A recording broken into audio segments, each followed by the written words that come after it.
Hello guys, so finally आम्ही उज्जैनमध्ये पोहोचलो आहोत. महाकालेश्वरच्या मंदिरात आहोत. तुम्ही माझ्या मागे बघू शकता. सो गाईज, मी तुम्हाला दाखवणार आहे पूर्ण महाकाल लोक. So let's go. आणि खूप सुंदर आहे हे महाकाल लोक.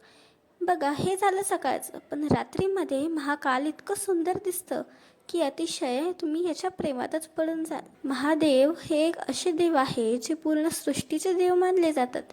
आणि त्याच 3 शक्तिपीठांपैकी एक म्हणजे महाकाल. अमृताचे 3 थेंब पडले होते. त्यापैकी एक थेंब इथे महाकालमध्ये पडला होता. आणि इथे रात्री महादेवांच्या पूर्ण कथाही सुद्धा दाखवली जाते, जी खूप छान आणि भव्य असते. हातावर शहारे येतात अगदी ही कथा बघितल्यानंतर. तर अशीही महादेवांची फिल्मसारखीच दाखवली जाते. महादेवांच्या जीवनावर आधारित आहे ही. तर रात्री महाकाल अशा प्रकारे दिसते. सो नक्की एकदा रात्री महाकाल लोकला दर्शन द्यायला या गाईज. खूप सुंदर आहे आणि आम्ही तर दरवेळेस जात असतो महाकालला. पण तुम्हीही या एकदा भेट द्या उज्जैन सारख्या पवित्र भूमीला. सो भेटूया नेक्स्ट व्लॉगमध्ये. जय महाकाल.